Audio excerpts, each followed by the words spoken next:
Tukua mai kia piri, tukua mai kia tata. Ke eke mai tātou ki te pai kōrero o wāhia o tūpuna e tūnei. Tuatahi ake e kore e ārika te wāhi ki o tātou mate.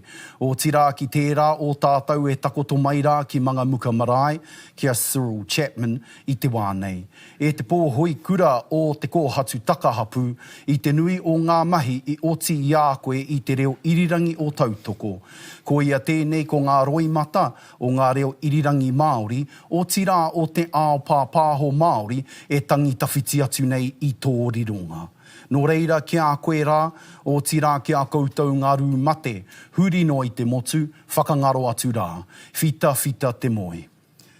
Hoki rawa mai kia tātou e te iwi. E whakangote nei ki te oranga mō tātou iwi putanua, tēnā hui mai tātou katoa. Nau mai, haere atu te mihi. Kia koutou e whai kamo nei, o tira e whakarongo a taringa nei, ki tēnei pāhotanga mata ora hira rawa. He mea whakarite e te kāhui raraunga, e Aukaha News, e Tahu News, e te reo o te uru, a tai atu hoki ki ngā iwi maha puta noa i te motu. Koroi hana nuri tōku ingoa, kua hau te kai whakataki ngā kōrero, mo tēnei kaupapa nui whakaharahara o tātou, e tūhura ake nei i ngā kura kāinga kōrero, e pāna ki ngā raraunga a iwi, kua kohia nei ki te kete o te kāhui raraunga. Me ata whakawhiti kōrero mō ngā painga me ngā hua oroto a kāti. Kia tahure ake au ki te mihi ki ngā reo tataki, kua tūhono mai hei waha kōrero, hei waha ārahi i te ia o te kupu i tēnei rā. Kia kiri kō whai mikaere, tēnā koe, kia hui rama matatahi, tēnā koe, me tahu kukutai. E aku rangatira, tēnā koutou katoa. Kanui taku koa, kanui taku hari, kei konei rā koutou. Let's start with you, mai whanaunga. We're sitting in our beautiful whare tūpuna of Wāhiao. How do you feel? I feel excited, I feel relieved that we've got to this date, that we've been able to get all of this data out to our iwi, and just really encouraged about the insights that we're going to be able to provide our people. Tell us a little bit about the mahi that's gone on behind the scenes to be able to get us to this day. Particularly, how many data sets did you have to trawl through just so that we can get some accurate and some awesome information for our iwi so we can make informed decisions? Nui ngā mahi. So it started probably a few years ago, really. You know, when we had the 2018 census, there were no official iwi statistics released. So these stats that are released today are the first official iwi statistics since 2013. We have been a part of the governance table for the 2023 census. We had iwi-led collections, so we had in Tai Tokerau, Ohua, Tai Rāwhiti, Toitu, Tai Rāwhiti and Te Whānau Wapanui led out the collection of census in their areas, all the way through to many of our teams sitting with the analysts, redesigning the question online to get better quality data for our iwi, and then increasing the number of iwi that our people could provide, so from 5 to 16 online. It's been a huge amount of work, 25,000 plus tables. Oh, wow. That our small but amazingly diligent team have trawled through over the last couple of months to be able to push this data out to our people. Ka pai. Now let's go to you, Huirama. You're able to make the data sexy, so no mai. Nice. Tēnā koe, brother. Tēnā koe. What's the question? Oh, just tell us a little bit about you. Oh, yeah, cool. Tēnā tātou. Ko taupiri tōku hauna kaha, ko waikato tōku o ko horoi, ko wāhi pā tōku tūranga waiwai, ko Huirama matatahi ahau. Tēnā koe. Talking about rangatahi, anything that stands out for you in the data that's just dropped on tewhata.io? Absolutely, absolutely. The increase, I think, in the rangatahi participation, and then therefore in the results that come from that participation, comes from I think, an intent in the rangatahi, not a sector, but, in the rangatahi area, to participate well. That there's been a lot of investment by our tupuna, by our pakeke, to ensure that we can, whilst sustain a model of care within Te Ao Māori, participate in what happens, in the things that, in the environment that they are in, including, participating in the things like the census, things like the local elections, and the government elections, and those sorts of things, where before wasn't really a thing to do. So just want to put a big mihi out, to be honest, to all of the whānau o ngā kohanga reo, whānau o ngā kura, whānau o ngā marae, o ngā hapu o ngā iwi, rātou i āta titiro ki ngā hua ka puta mai i enei āhuatanga, ka tono atu te reo manaki ki o rātou tāngata i roto i te rohe, kia hāpaitia tēnei kaupapa. Hāpaitia te kaupapa e ki te ai tātou kei whea tātou i roto o Aotearoa nei. And tai hoake ka kōrero pia tāu mo te āhua o ngā raraunga e pāna ki te reo Māori, nā reira. Kei reira tētahi huhua nui. He oi anō, kia tahuri atu ki a koe e tahu. Nau mai, haere mai ki te pai kōrero. You're one of our foremost experts on data. How important and significant is today? Oh, look, it's a huge day, and just tautoko everything that Kiri Kōwhai and Hui have said today about the tremendous amount of commitment, of mahi, of vision that's gone into creating today. Like if I think about 5 years ago, 2018 census, 6 years ago, it was a disaster. Stats New Zealand missed, a third of our people. And the consequence of that was that we had no official iwi information. And so, what we do so well is, okay, well, that's a problem. What's the solution? And I think for me, the huge take-home for me today is that if we put our iwi in leadership positions to drive the system forward, they will do it. So we didn't have official iwi data in 2018, and now we do. Why? Largely because Te Kāhui Rāraunga had a plan for how we should move forward. So, in the last 5-6 years, we've got Te Whata, a world-leading tribal data storehouse. We had Te Mana Whakatipu, a world-leading piloting of iwi census collection. We've got a whole analytics team. And like as Kiri Kōwhai said, redesigning the census questions to make them more fit for purpose for who we are. So it's those really key steps for changing the system so that it actually meets our needs, and then we get the data that's actually useful for our people. So for me, it's a great day to celebrate leadership, our people who put their hands on and do the mahi, and also our communities and iwi and hapori who actually get the information that they need. Just before we carry on with our kōrero, I want to bring you in here. We're going to, just to let you know, we will be going around the country getting reaction from iwi leaders and decision makers with our local reporters on the ground, and that will come in during the show. And I just quickly, Kiri Kōwhai, on her point as well, what's changed with the government to be able to, for iwi to get involved in this rather than them just providing us negative statistics that they have been doing? So I think for us, one of the really key elements is our Mana Orite relationship agreement. So the Data Iwi Leadership Group, under the mandate of the National Iwi Chairs Forum, has a Mana Orite relationship agreement intentionally with Statistics New Zealand and the government statistician. And under that agreement, we work on an agreed work plan that helps us meet the needs, the data needs of our iwi, and so that we can move towards the aspirations that we have around iwi data sovereignty, Māori data sovereignty. We'll be hearing from some leaders very shortly. Let's see if we can pull up the pull up the population stats for Ngaitahu. So that's our southern largest iwi, and we'll hopefully go there soon. So can we get those stats up, please, e te whānau?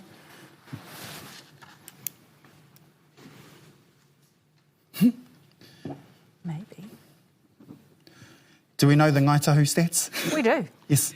What are those? So in 2023, 84,969 people affiliated to Kaitahu or Ngaitahu, and that's up from 54,819 people in 2013. So Ngaitahu have grown by 55% between 2013 and 2023. A big proportion of them, over half, live in Te Waipounamu in the South Island, and nearly a quarter live in the Canterbury region. That's pretty big. Well, so shortly we'll hopefully cross to Iru Wera Tārena. And but now let's check out a track with Iru Wera Tārena in it from Ngaitahu. Went around the hui atau, grabbed some stuff. So Hallie P. Tamataite did this track. So let's play this track, and then hopefully we can cross down to Christchurch live to talk to Shikaila Alapaki Andrews, who will be talking to Iru Tārena live to get the live responses from Te Whata. So they've been going through the data and the details. So let's check out that track, whānau. Kaue haere tawhiti. We want to see what Ngaitahu has to say, and then we'll talk to Iru Tārena. Kua taua ki ngā tatauranga. Ko tā te tahi o ngā pau o Ngaitahu a Iru Wera Tārena, he rā whakahirahira tēnei mo te ao Māori. Ko te paenga o te raraunga, he matapihi ki tērā ao, kia mōhio mārika i tātou te iwi Māori, he hanga āhuatanga ka whakanuia, ka whakaorangia, ka whakakahangia, he hanga āhuatanga kino ka whiua ki te taha. Ko Ngaitahu, te iwi nui o ngā iwi putanua i te Waipounamu. I te rātu census e whitu te kaumā mano e waru te kaumārua te taupori. Me te whakapai ka whanake haere. He rereke tō tātou ao Māori, mō tātou Ngaitahu nei, mō ia Pākehā, ia Pēpi Pākehā ka whānau mai, tokorua ngā Pēpi Kaitahu. Nā reira, he rereke tērā āhuatanga i te mea ia tau, ka toko maha ake, te hāpori Māori, te hāpori reo Māori. Ka rua ia tau, ka toko iti haere, te hāpori Pākehā. I te taurua mano te kaumāwhitu i pakupaku noiho te kuhukuhu ki te census nā titi o te whakawhirinaki ki te kāwanatanga. I rongo a census i te whakakoha. I don't know much about census at all. I haven't really looked into it. I think gathering data and statistics is important to make informed decisions. If we're gathering information on education or how many people live in a community, then we can provide actual resources that's needed for that community. Sometimes I feel like a lot and sometimes not a lot. I know it collects a whole lot of data around people, like your income, where you live, your highest level qualifications in education, if you've got kids and if you're married and things like that. But otherwise, that's all I think I know. Yeah, I think it's important. I think it helps certain parties and different services understand the data and the needs of their communities and provide services and supports into those, so it can help make some really cool and informed decisions. Engari, ko tā Tārena, kei te huri te tai. Mō te anga whakamua, kia mōhio ai tātou o hehanga mea nui me whakatika, hehanga mea nui me whakahou, me whakarauora, me whakakaharane. Nō reira koera pēr te paenga o ēnei o ngā raraunga, e mārama ana heha te huarahi whakamua mō tātou te iwi Māori. He tā o ngā tuku iho mā ngā uri whakaheke o Ngaitahu. Hali tai te pitama, Tahu News.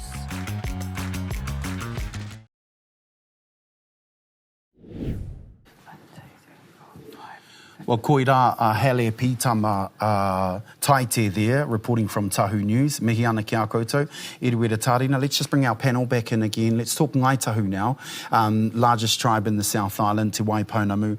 They'll be going through their data. You've said they've increased by 55% over that decade. What do Ngaitahu leaders have to do now to respond to this data? They had like Reo Rautaki in the past with Kotahi Mano Kaika. How does this set of data help inform them about the way that they provide services or shape policies in their turunanga o Ngāi Tahu structure?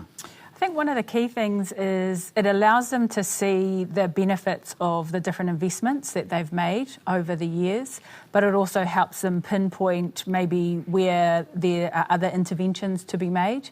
Ko tahi mano kaika, you can see some of the benefits of that coming through with respect to their real statistics, in particular in their under 30 population. And so I think mihi to them and the mahi that they've done. There's still a journey, I know, for all of us in terms of te reo Māori, but they are obviously making progress along that pathway. Huira ma te taha ki te reo o Ngāi Tahu, kua ro rātau e kōkiri ana I tērā rautaki o ko tahi mano kaika I te whakataetai a motu mō nā manu kōrero ka ki te rā tātou I ā rātau rangatahi tūpakari ana I roto tonu I te reo o Ngāi Tahu. He aha ki a koe, he tauira tērā momo rautaki mō te tini o ngā iwi? Tauira pai. Tauira pai. Ko te reo o te kāinga koira e tupu ai te reo o te marae te reo o te hapu te reo o te iwi, no reira. Tauira pai tērā. Ki te hoki whakamuri ki ngā kōrero tahu around the 2018 crisis. That we don't... we take advantage, I suppose, of a crisis, and I really want to speak to the coming together, because Ngāi Tahu has been one of those iwi that show that by coming together in different aspects of iwi developments or people growth, you can achieve a whole lot more. And where we talk about investments, not only their own investments, but if the narrative is right and says that the census data helps the Crown to invest into communities, well, all of us now know the numbers that the Crown are working from. And so how do we work on a collective agreement of how we do those things going forward? And I think that Ngāi Tahu has proven to be one of the iwi at the forefront of doing those sorts of things. So, mihi atu ana. Well, kua tai mai te wā, me whakawhiti arorangi ana tātou ki o tautahi. Kei reira Shikaila Andrews Alapaki o Tahu News e whanga mai ana. Shikaila, kei te pēhea te iwi o Ngāi Tahu, ka tahi anō rā tātou ka kite I ngā raraunga, e makere mai ana ki runga I te whārangi pai tukutuku o te whata irakati io. Shikaila, tīnā koe kei. O tēnā koe, tēnā tātai. Ko tūpeke mātou o te iwi o Ngāi Tahu, ki te kite I ngā raraunga ko puta mai te atanei. Ara, ko piri mai tēnei rangatira o tātou no te iwi o Ngāi Tahu, tākuta I ruera tārera, nā reira tēnā koe. Ko te pātai tuatahi, hā ngā hirahiratanga I kite ana e koe mai ngā raraunga I puta mai te atanei? Ia hua ohorere au I te tere tipu o te taupori Kaitahu. Awa 50 ōrau I te tekau tau kua hipa. Nā reira, he tohu nui mo te ora o te iwi, he tohu nui mo te tere tipu o tō mātou taupori, tō mātou hāpori. Hoi anō, he angitu, he wero anō hoki I roto I e rā tauranga. Nā reira, he tika kia wānakahia ka tau kei te heke mai. Ka pai. Nā reira, aha koa kei te piki haere te māku tangata I roto I tō tāua nei iwi. Ko ki tētahi ki te taho te reo, ko tahi paihinati noiho te hekinga, te pikinga I roto I te wāhanga o te reo. Pehe o whakaro ki tērā wāhanga? Ahua ōrere au I te iti o te tipu, he rereke ki tāku e kite ai, ki tāku e roko ai. Ātarika wairua, kei te hoki o ku whakaaro ki te hautapu ki wānaka, me te kouka o te reo o tērā pai rakatahi, kia tātou uri I tū ki ka manu kōrero.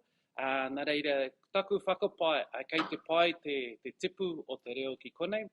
Ko te rereke taka I ka tauraka nei, tērā pēr I ahu mai I te tere tipu, I te rahinga o te taupori Kaitahu. Ka pai, kamatu ki tēnei pātai whakamutunga. Me aha a ngai tahu i nai nei ki tātou wite i ngā raraunga kua puta mai? He mea nui te kite neke atu i te 50 oro o tō mātou iwi he rakatahi. Nā reira, he tohu nui mo te anamata o te iwi, engari ka pēhea tā tātou whakarite, whakatakoto i te tua papa mo te whare o te anamata o te iwi. Ka pai, tēnā koe i tō kōrero mai kia mātou i tēnei rā, a ka tahuri atu te rākau kōrero kia koe e roihana. Shikaila Andrews alapaki tērā o Tahu News e kōrero ana kia Iruera Tārena te kai whakahaere o tōkona te raki. Tahu, let's just bring you in here. A very, very pleased and happy Iru Tārena. I think you used the word ohorere about 6 times. What do you make of that reaction based on the data?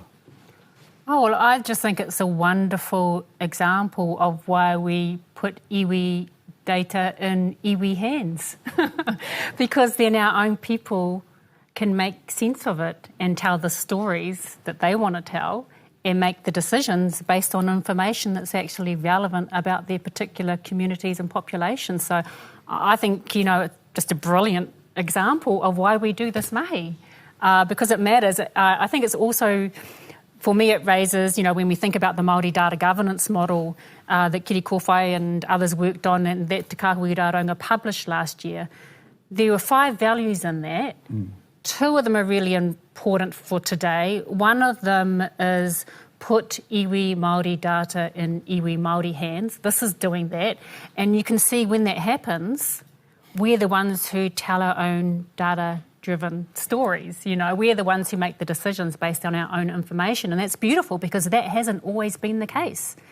Even like 15 years ago, when I think about it, the data was locked away from us. We had to pay to access it, and the quality was, I won't say dodgy because that's a highly inflammatory word, but I've already said disaster. I've already said disaster. He called it a crisis.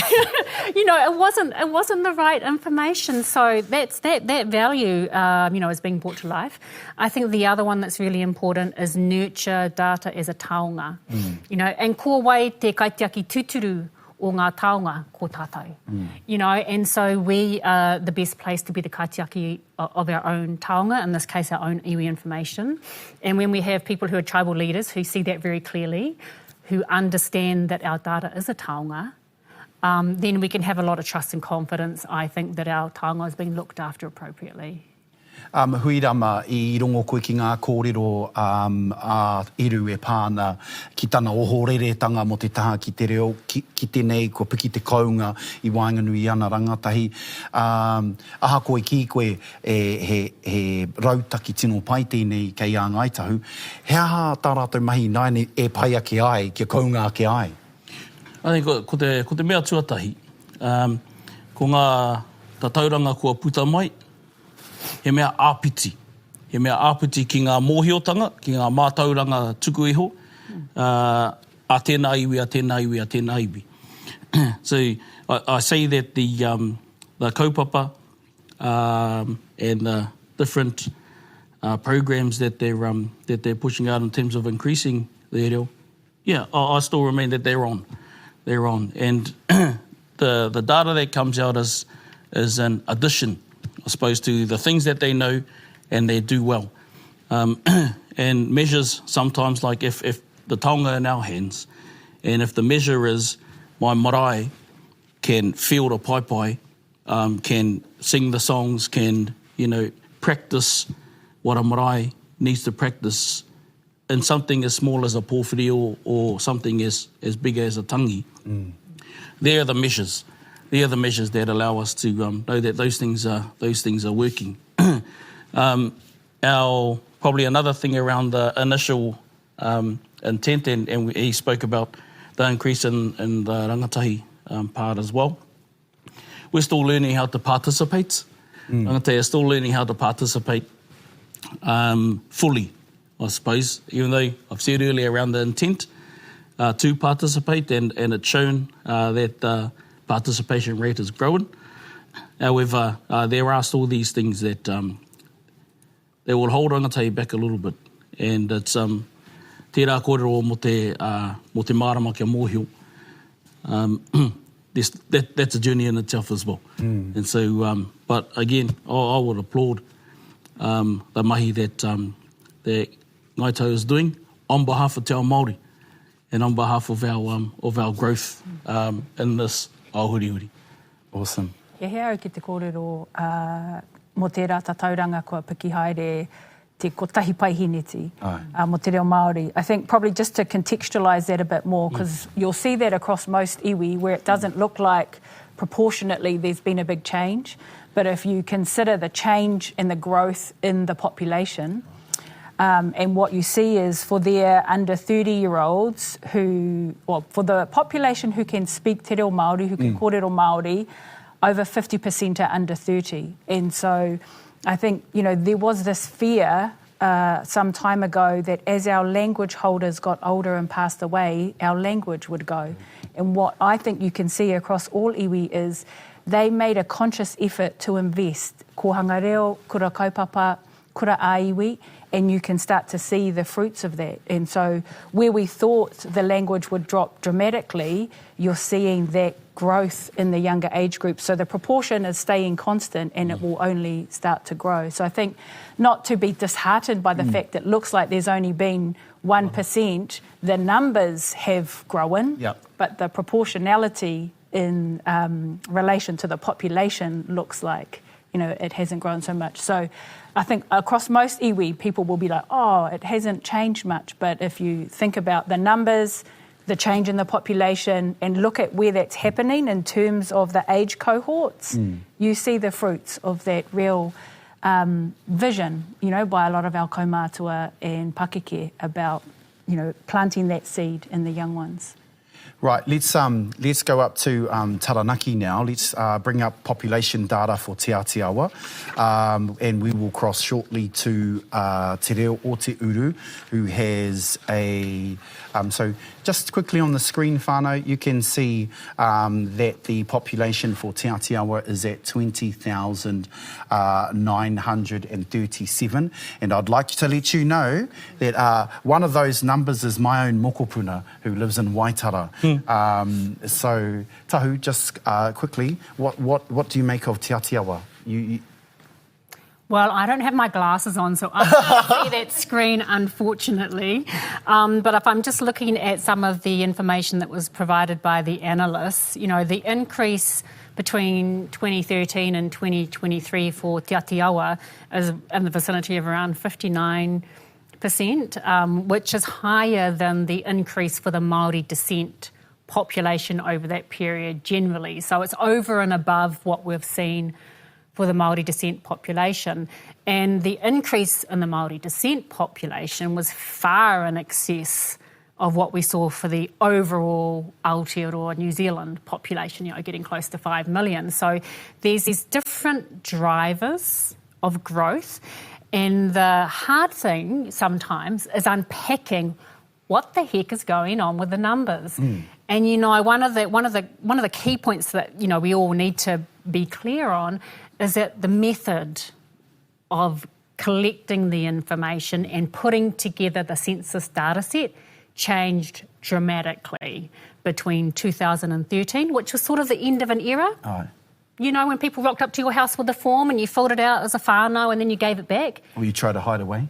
Or you tried to do that. But 2013, that was really the end of an era where you had those forms. Fast forward to 2023, and it's a very different way of putting together the census information. 75% of it came from the forms, and then some of the information came from old censuses. Some of it came from births information. Some of it came from other admin data. So it's been put together in different ways. And when the method is different, it does make it a little challenging to make comparisons over time. Yep. And yep. we're not comparing apples with apples. Not really. So we just do need to be banana and an apple. Or whichever fruit you want to, whatever your fruit of choice is. But it's just good for our people to know that the methods have been different. Yeah. I'm not saying that it's bad.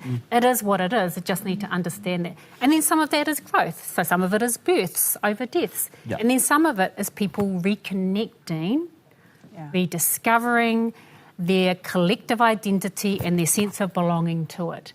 And that's going to vary across the motu, and it's going to be related to what your iwi's doing, what your whānau's doing, is there a big initiative, is there a settlement, and all those nuances of what happens in our rohe can be reflected in the data and the information. And that's why it's so important to have our local lens on it. Yep. You know, our people in community who actually know what's going on, and then they can start to unpack.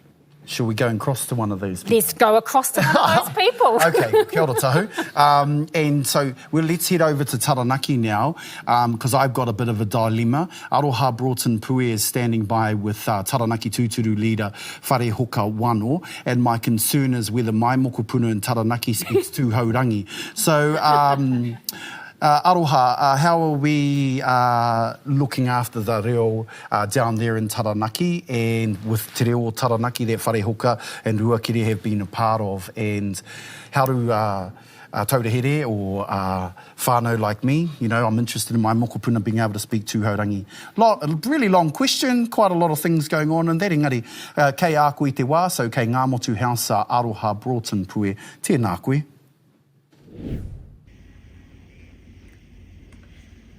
Nuku mai, neke mai ki te iwi tonu, kia Taranaki iwi ki takutaha ko te tumu o tēnei iwi o Tāua. Te iwi o ngā manu e rua te whiti rāua ko tohu, Taranaki iwi. Nō reira, ka tahuri atu Tāua e te pāpā, ki tēnei mea, ki te reo. I roto i ngā tau, kua piki tērā nama, i nānei kua rua te kauma ono, ira rima pai hineti. Ko taua nama, ki te wawahi tātou tērā nama, he rua mano rima rau, te toko pai i tāngata, e kōrero Māori ana i roto i tō Tāua iwi. Tēnā heahata koutou rautaki, i piki ai, i wakaora ai i tō tātou reo, i konei i te iwi o Taranaki. I roto i ngā tautata nei kua tū ngā wānanga reo, ki roto i a mātai tonu. Ainga ko te iwi o Taranaki, huri raina i tō tātou tau e ke maunga. Tēnā iwi e kōkiri ana whakatū wānanga ki runga marae, wānanga i Purangi. Engari mohi o tia nei kauki rā no ki roto i ngā wā te kautau kariwake a te reo o Taranaki, me tōna rautaki o ngā koro eke kuia ko mate atu no te rawa. Engari ko te reanga i tēnei wā kare kauhe kura kaupapa i rā mea i te rawa nānei. Nā ko te hunga miharo nei au ki te kaute o te hunga raro iho i te tohu te kautau kei reira te pakari o te reo no reira e tautoko anga kōrero mo te reanga kei te puta mai roto i ngā tau kai muri te araro. Tēnā koe te papai. Kōrero koe mō ngā akoranga a Ipurangi. Ko wai mā te unga i waka tere i tērā uatanga o tira hea te kaupapa. Ko tō tātou mātou tangata ko tā Ruakere. Me ona kaipapa, me ona apiha, ka kimi ahakoa te nā tapu o te wā, hāngai ana, nā ko wai a tātou. Ki te puta mai i te urutā, ka whakahaere wānanga, a Ipurangi nei ka tāia te hunga e kore noho nei ki te maunga, ki wāhi ke, ki mutu ke, te ako i te mita i te reo o te kāinga. Tēnā koe. I roto i e rātau, i e rā akoranga i runga i te Ipurangi, kōrero tia mai ngā nama, mo te toko pai tāngata i roto tonu i tērā kāui ako i te reo Māori, wakaora i te reo o Taranaki. I tō mātai mo Taranaki ake, Taranaki iwi. Ko timata, waru takau, i te timatanga i te tautua tai kapiki i te nama i tēnei tau tonu. Kua tata ki te rua rau, engari i tahi me ngā kōheke, i tahi e timatanga, i tahi kua heke no reira. Ka tāia i roto i ngā wānanga i Tipurangi. Tēnā koe te papa. Ka te, anei taku pātai whakamitunga ki a koe, moroto i ngā raraunga katoa, hea ngā tino ia aere ake nei, mō ngā uri o Taranaki, o tira te maunga o Taranaki Wānui. Ko te pai, miharu pai au ki te hunga raru i te takau, toru takau tau. Ana koe rea te āpōpōtanga ka kōrero tia nei. Ana ki te taha pēa ki ngā whare, ki te hoko whare, ko piki ake te rana mai e kaupapa tō mātau ka auru ora, tōna kaupapa mo te hunga hia ana ki a hoko tō rātou whare ake. Nā ka aru anō atu ki te affordable rentals i te mea kei rira te nuenga o mātou. O rira ko te tā whare, tērā, ko te pai o te ka auru ora, hei wānanga no mo te ako ki te pupuri i te putea. Nā kua rā i rei te mea katukuna ki te whare engari he wānanga no mo te ako ki te kaute, ki te pupuri pai i tō putea ki hoko tō whare ake. Tēnā koe te pāpā o tira te iwi o Taranaki, tēnā koutou. Ko ia, ko tō tātou tumu whakahaere o te iwi o Taranaki iwi e whakaoki ana ki a koutou. Pai mariri. Aroha Broughton Pui e tērā, e kōrero ana ki te kai whakahaere o Taranaki Tūturu a whare hoka wano. Let's come to you, Kiri Kōwhai, just a reaction off the back of that. Whare hoka talked about Ka Uru Ora, which was a financial literacy program that has started in Taranaki to get Taranaki uri into housing. Is there anything sort of, in terms of the housing data, that we're sort of seeing? How important are programs like that, Ka Uru Ora, that's a Taranaki specific one, and how can they grow upon that, getting more and more uri into home ownership? So one of the insights that's come through in the stats from Taranaki is nearly a third of their whānau own or partly own their home, which is pretty big when you think about that in relation to home ownership across Te Ao Māori. I would say Ka Uru Ora has been, and it's only really new as well, so you're starting to see some of the fruits of that, and then that's only going to grow, as Whare Hoka talked about.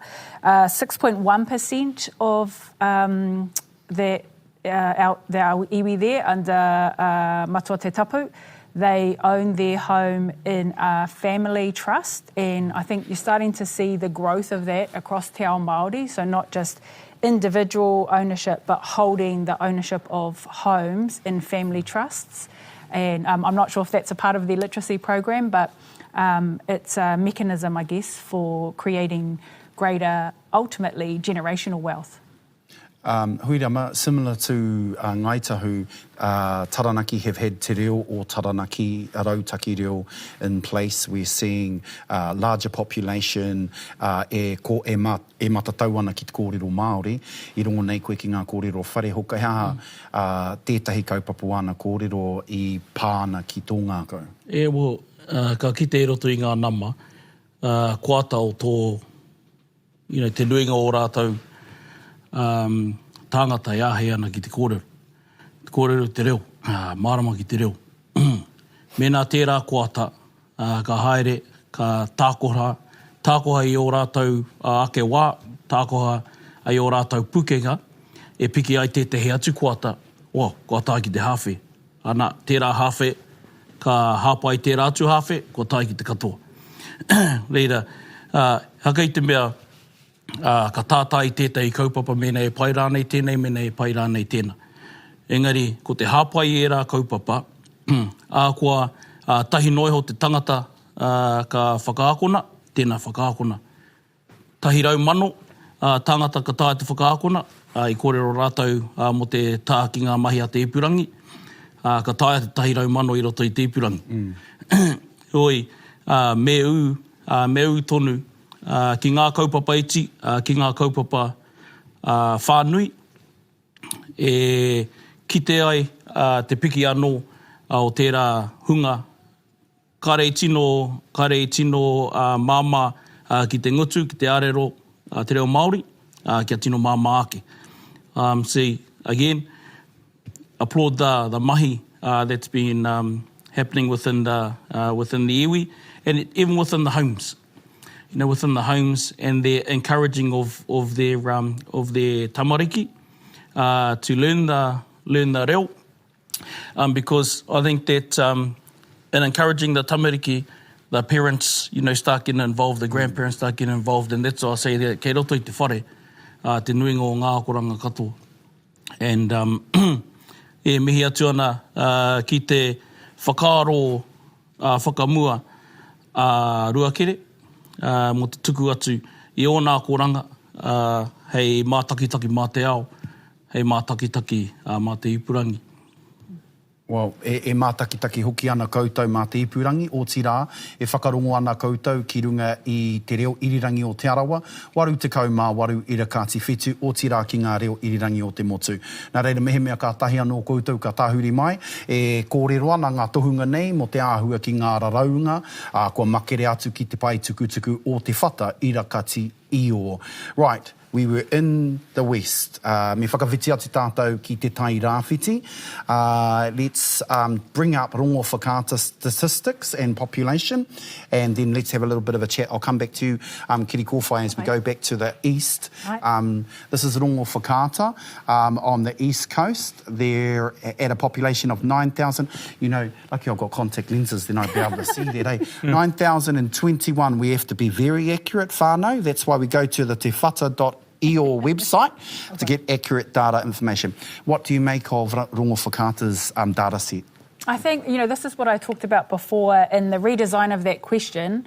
What it has allowed for is some of our relatively smaller iwi to have greater growth. So it's an 83.3% increase since 2013. And in allowing... 80 what? 83.4%, my bad. It's nearly growth. closer to 100%. Yeah. And a lot of that is what we see is, yes, our population is growing, but our connections are growing. To Tahu's point earlier, what this has allowed for in, 16 answers now, the change in the quality of the online question is our whānau are showing all of their connections, not just the top 2 or the top 3, but all of their connections. And so it's allowing, that concept of identity to grow, and it's iwi's on the rise. Right, let's head to Te Tai Rāwhiti and talking about other connections. Yes, I'm tūhourangi, but I'm also tūhoi, and my tūhoi whanaunga, Rahia Timu, is in Tūranganui-a-Kiwa, so you fellas can figure that out. Rahia, hea nā huatanga o te huarere ki te taha o te awa o Tūranganui-a-Kiwa? Tūhoi.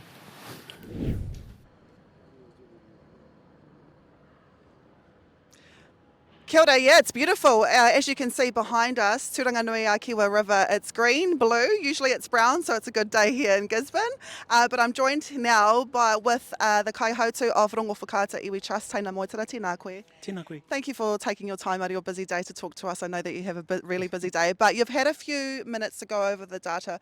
What stands out, or what is most important, or what's most interesting insight that you've seen in this data that you've seen?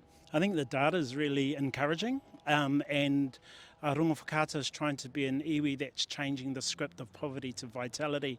And so when the first figures is that we're reading at 9,000 people, and in 2013 we were just under 5,000 people, so that's an 80% increase. It's a huge jump, yeah. Huge jump, and I think part of that is around over the last couple of years we've been working on growing people's connection to the iwi, and so not sure that's about having 4,000 new babies. More people are feeling connected, stronger to the iwi, so that's a real positive. I think the other things that really jump out at us is the growth of the rangatahi inside of the region. Our leader boomers, our boomer leaders, I guess, it's shifting. The power in our region is going to start to head towards our rangatahi, and most of our rangatahi here are reo speakers. They've grown up through kura kaupapa. That's exciting for the region in terms of leadership potential. Because a lot of people think, Tūranganui-a-Kiwa Gisborne is a place where you return to when you're finished work, when you're retired, but not necessarily with Rongo Whakaata. Well, also they start to say that, you know, a lot of our people here are downtrodden, or, you know, they're working in the sort of field executives and things like that. But what I can see in the numbers is that most people from Rongo Whakaata, there's a high percentage of them with good education and good employment, and so all working in education and health. That's what the statistics read. So it's a real affirmation, I think, of the potential vitality of us. And, you know, 5 years ago, from the last data that we got, COVID happened, and a lot of people say that a lot of babies were made during COVID, but not necessarily with Rongo Whakaata, because, you know, you did all your wānanga, you did a lot of stuff online that kind of made people want to link with their iwi. So that could possibly be a reason too, yeah. Yeah, I think so. And again, you know, growing identity is such a big thing for us, because out of all the regions, I think we've been most colonised. I just heard a fact earlier on, which is quite interesting. In around the 1860s, we numbered about 20,000 people. After the impacts of colonisation, we dropped right down to 1,500 people, and now we are up to 9,000 people. So, you know, the numbers are really reflective of our growth, and that's the thing that's really awesome. And as the kaihautu for Rongo Whakaata Trust, this must be heartwarming, right? To see not only the numbers, but also the people that are reconnecting back with their iwi. It's growth, connection to our place, our taiao, our relationships with our tūranga and our tairāwhiti people, and also a connection back to our identity through the arts. Awesome. Tēnā rau atu koe Taina, and thank you Moa behind us. Ka hoki atu kia koe Roihana. Tēnā koe e taku whanaunga no tūhoi e tū ana ki te taha o te awa o tūranga nui a kiwa. Tahu, let's just bring you in there. That was a good interview with Teina Moitara of Rongo Whakaata, a smaller iwi. He did emphasise that he'd seen there was good education data in there for them. They've grown from 1,000 to 9,000. You know, what do you make of his reaction to the data set for his tribe? Yeah, I mean, I think it's so interesting that kōrero around going from, you know, the impacts of colonisation, literally, on us as a people and as iwi and hapu and whānau, and, you know, to go from a very small number to a very significant number in the present, I think is testament to our endurance as a people. And so when you see those numbers for iwi that have in the past, you know, had small numbers, I think it's really provides a lot of basis for hope and optimism. However, you know, most of the iwi that we have worked with over the years, survival is the minimum expectation, right? And what we don't want to just survive, we want to thrive. And so this information helps us understand where do we need to thrive? You know, where are we thriving, and where can we invest to do better for our whānau? So I think, you know, his analysis of that information is really spot on. And that increase, you know, 83, 84% for Rongo Whakaata is very, very significant. One other thing I would just say about Rongo Whakaata being in that part of the motu is that that rohe, that Gisborne rohe, is it has a very high proportion of the residents there that are Māori, and a very high proportion of the tamariki population that are Māori. And that's really important for iwi in those areas, because it means their mokopuna are going to drive the economy, the regional economy moving forward. So having this information is really important, particularly in those areas where our people are the sort of like the future demographic force of the rohe, because then with the right investments will also be the future economic force in that rohe, because those two things go hand in hand. Yeah. Let's just bring you in there on the economy stuff. Okay. Iwi becoming quite economic powerhouses in the regions.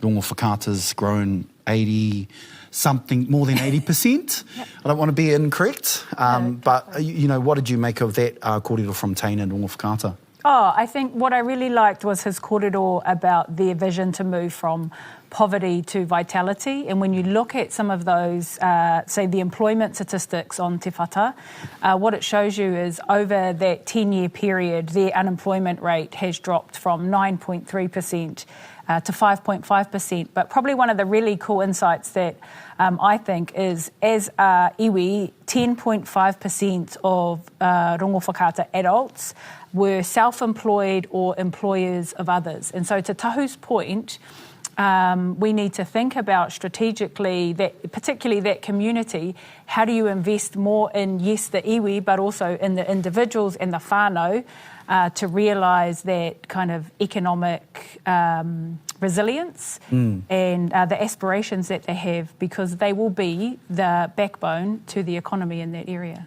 Can I just ask you, there's breaking news now. Minister of Education, Erica Stanford, has just announced a 30% cut in funding for Te Reo Māori teachers.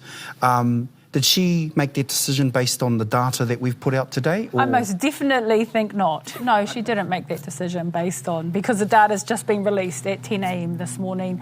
I think it is short-sighted, and if you think about some of the aspirations of this current government to increase attendance of Māori at kura, then those kind of calls and those kind of decisions don't necessarily line up with that, with that kōrero. So she's called the government disaster. You said crisis. Yeah. She said short-sighted. And it goes back to the investment narrative. If in fact they're saying that the numbers, that are captured every 5 years are the numbers that are going to be used for investment into communities, and these numbers come out and they say that even if you underinvest in us, we're going to do well. That's not the narrative that we're trying to push, though.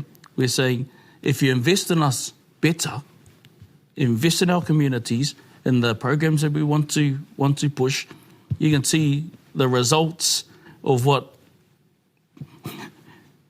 Pittons gives to a force called Te Ao Māori, who wants to work in partnership, who wants Aotearoa to be, a better place for our tamariki to grow in. Then let's have the convo. It's a little bit short-sighted. A little bit out of it. Crisis, disaster, short-sightedness. Sorry, let's now that we're talking about education and the minister's done that, probably, not that I'm guessing, wasn't informed by this data and whatever the government ministers used to inform their 30% cuts. Let's just pull up Ngāti Raukawa, because we'll be soon going to Te Whare Kura o Te Kaukaro or Pātetere with Te Kawa. So that might, and then we'll get your whakaros off the back of that. So can we bring up Ngāti Raukawa? Let's have a little bit of I might have a chat with you about the numbers when they come up, even though we're both blind. There we go. 14,400 and... Is that 8 or 6? I can't see that. 6, tēnā koe whanau. It was the auahi coming into the whare o Wāhiao that made me couple. 14,406 is the current population of South Waikato iwi Ngāti Raukawa. What do you make of their numbers? Yeah, so, looking at if you're just sort of looking at the increase over that 10-year period, it's broadly consistent with the increase in the Māori descent population, so obviously not as big as the rongo whakaata that we just talked about, but coming from a bigger baseline. So, if I just look through some of this information, which I've only just looked at... That's a good thing about this panel. You get notice in a second. It's real time. We're doing this in real time, people, and if you want to see the information for yourself, go to... Te Whata Irakati Io, okay? Or in English, tewhata.io. Yes, Kapai. exactly. Exactly. So shall we go to, let's cross to Tokoroa now, where we have Te Kawa Paora from Aukaha News, who is at the whare kura o Te Kao Kaoro o Pātetere. May I just put a plug this, they made the finals at the secondary kura, Kapahaka Kura Tuarua. So, of course, Te Kawa, who was a former raukura of that kura, is there.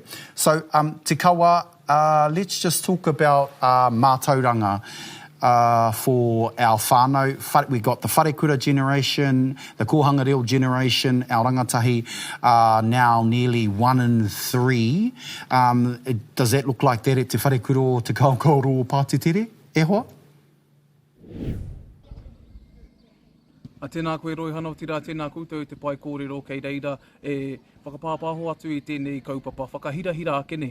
Ai te ahua nei kua piki haere te nama o ngā rangatahi ki konei ki Raukawa i tēnei wā kei konei kei takutaha. A tētehi o ngā rangatira o Raukawa e kai ako hoki ki konei ki te wharekura o te kaukauroa o Pātetere. Takarihi te marama no Raukawa e taku rangatira, tēnā koe pehe ana. Tēnā koe tama, me ora kā tika. Katahi anō kia puta i te kāhuira raunga i ngā tatauranga o ngā iwi o te motu. Mai te tau 2018, kua piki ngā nama mai te 8 teiti te takiwā o te 8 mano ki te takiwā o te 14 mano te tokomaha o ngā uri o Raukawa. He hao whakaaromo tēnā? Whakamiharo ana te whakarongo atu i era pikitanga, tatauranga, kia tātou kia Raukawa i konena. Hoki ai aku mahara ki ngā kaupapa i whakatūngia i konei pēnei me te kohanga reo, te kura kaupapa Māori, te wharekura, ki te poipoi, ki te akiaki, i ngā kaupapa o te rāwā, i a koutou rā ki te reo, me ngā tikanga, i tō tātou Māoritanga. Kuni pēr, nā kona, i kōkiri ai ngā nama ki te rātau mata e kōro nei koe, o koutou hoki te reanga, kai te kōkiri a tātou i te ao kimua. Nō reira, ka pai tērā tatauranga ki taku ngā kau nei, te whakarongo atu. Kua roa koe e whakaako ana i ngā uri o Raukawa. Neke atu i te toru te kautau koe kua whai wāhi ki ngā kohanga reo, ngā kura tēnei o ngā wharekura, te wharekura o te kaukaro o Pātetere. Hao kitenga o te pikinga o ngā nama me ngā tamariki katoa ko haere mai a ki roto i tēnei kura. Me pēnei te kōrero, te tīmatanga, karekau i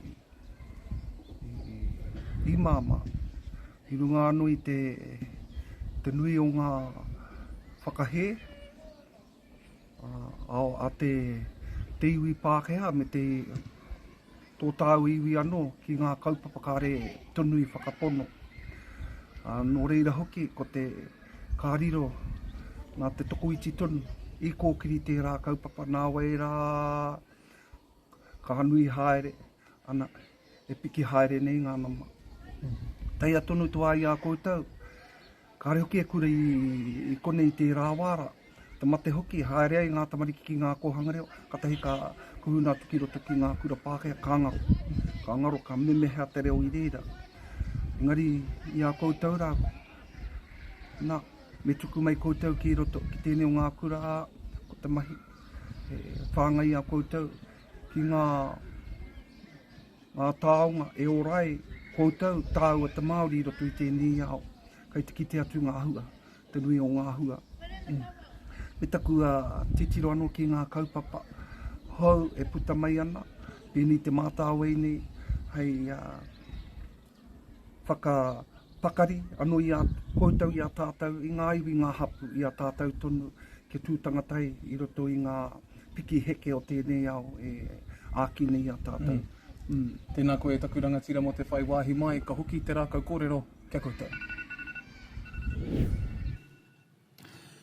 Akati, tēnā koe te kawa o tira tō manuhiri kei te whare kura o te kaokaoroa o Pātetere, ara ko takarihi te marama.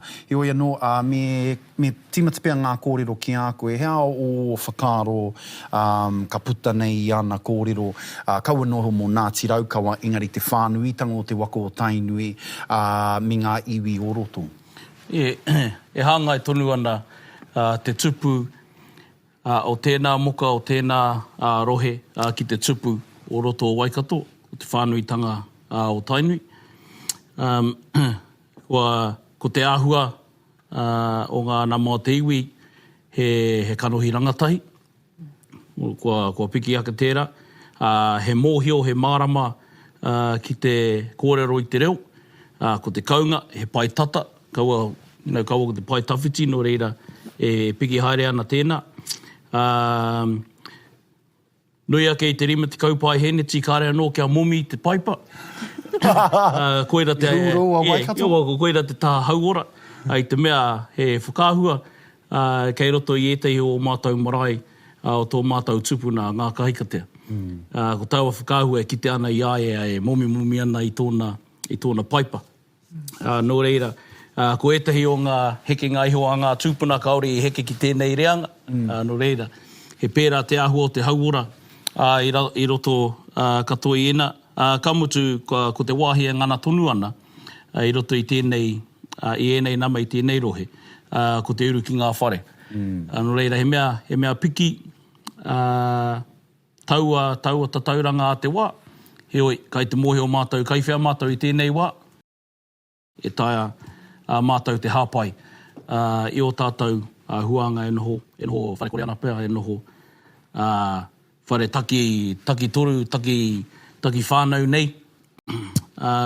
Kei whia te āpōpō moena, tai hoa ka kite. Me kōrero pēr tāu mō te kua mana tētahi kuini hau a ngā waihono i te pō. Kua mana anō hoki ko hana rāwhiti mai pi Clark ki te tūranga hei māngai mō te rohe o Hauraki Waikato. Kei ki te tātou i ngā hua o tērā reanga o te kōhanga reo e tūranga tira ana. Hea hai pēnāi? Ko ngā heke ngai hoa ngā tūpuna. Ko ngā whawhai a ngā tūpuna. Rātau i hamahama i ngā kuaha, i whanawhana i ngā kuaha kia tūwhera ki te whakawhanake o te reo Māori. Tuatahi, nā kona i tupu ai ko te kōhanga. Ko hana, ko te ariki nui, i taiki ki ngā kōhanga. Ka piki anō ki ngā kura, no ngā tūpuna era, no ngā pakeke era, kuaha i whana. E tupu ai tēnā kaupapa, tai atu ki ngā wānanga, tai atu ki ngā kaupapa kua pue ake i roto i te mōhio, kei roto i tēnei ara, ko te kohanga, ko te kura, te ara o te reo Māori, te ara o te ao Māori. Ka tai ki tētahi wāhi, ka titiro ki te ao, me ka kore e kite i tō ao Māori i roto i taua ao tēnā whakatupuria. Whakatupuria tērā wāhi o te ao, kia whakarite, i roto i ete o ngā kupu kiri kōwhai, kia whakarite mo aku tamariki. Kaua ko aku tamariki e whakarite mo te ao. So, kei kona pēr te whakaro o te tupu, o te hia. Kei kona hokira te koingo o taku aroha ki tō tātou ao Māori i kaha ki te ki tēnei kaupapa e ki te ai tātou i a tātou i roto i enei tauranga. Kua kore ki te ina nahi mua ake nei. Mihi ana ki tērā whakaro. Look, hey, someone told me this was going to be an hour and we're over that right now. So let's do a little bit of a wrap up. We've been everywhere but the far north. So let's just quickly bring in your whakapapa Te Ao Pauri. What do you make of those numbers for your iwi and muri whenua? Whātai pai tērā. Well, just looking at Te Whata, which has all the information on all our iwi for 2023. So in 2023, the number there was just over 14,000 for Te Ao Pauri, and the growth there was somewhat higher than for the Māori descent population, so higher growth there for a range of reasons that we've already discussed. One of the interesting things, I think, is that there's significantly more wahine in Te Aupōuri, and this is true for some of the other iwi as well, than tāne. And that's nothing really to do with more boys being born than girls, but it actually speaks to something very interesting, which I think is not only our wahine, the whare tangata and the carriers of our future population, so fertility is very important, but to a certain extent we're also the carriers of identity. So when you see that reconnection to iwi and hapu identity, often you will see that reflected in more wahine than tāne, in particular iwi, and that is because often wahine are the drivers of reconnection for their whānau. So I think that's really important too for iwi to understand that, so from our whare tangata comes whakapapa, from whakapapa comes identity, from identity comes connection, and that we all have a different role to play in that. Ka pai. Now, just before we wrap, we need to talk tūhaurangi. We're inside Wāhiao. Whanaunga, you've been leading a lot of this charge, not just for our own iwi, but also as part of the Kāhui Raraunga Iwi Leaders Group as well, and Imihiana. What do you make of the data that's coming out for tūhaurangi? I'm really encouraged by the data for tūhaurangi. You will see we were and are sort of one of the smaller iwi, I guess you could say. We've had 158% increase. A lot of that, so from 2,874 in 2013 to 7,419 people affiliated to tūhaurangi. And that's part of that is the growth of the reconnection back in terms of people's identity.